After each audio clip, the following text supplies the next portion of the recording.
yung mga item nila, mga idol. 50 piras, ay 50 pesos karamihan. Idol, yung ganito magkano? 130 po. Tapos halos lahat, 50 na. Sana all. So yun guys, nandito na pala tayo sa Urwal. Since 2003 lang pala to, no? Yun nga pala, si Bonso nga pala, napapabili na. Dito nga pala yan sa may Manalili Street, mga idol. Tapos may bulaluhan din sila dito. Mami pare siguro to, mga lods. Kulang yan sa ano, Giant Size Barbecue sa Kali at Central Signal. Yun, dinadayo talaga, oh.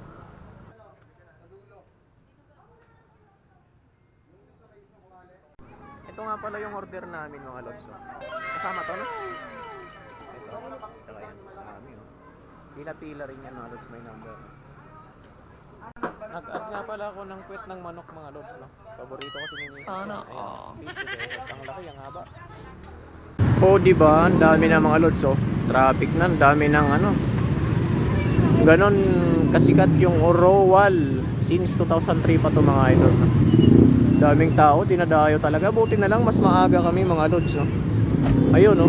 Nagkaka-traffic na rin dito sa dami ng pumupunta at bumibili, mga lods. So, Urwal. Dito na tayo, mga lods, no?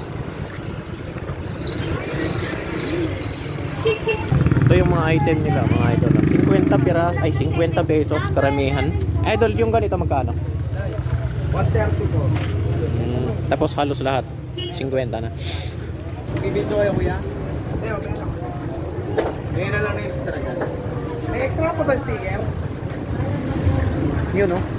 Parang nga pala yung pila nga pala dun bago lutuin.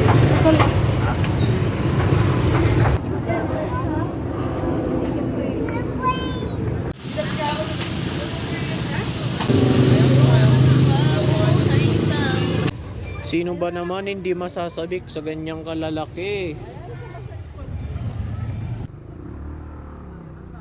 Unang tikim, mga lods, titikman lang natin kung ano bang lasa na ito. Sabik na sabik tayo nung napanood natin. Odeng.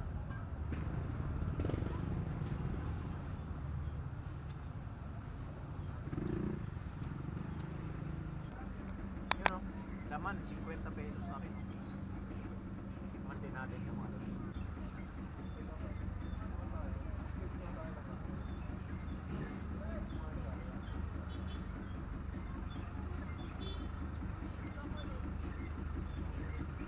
Grabe, lods.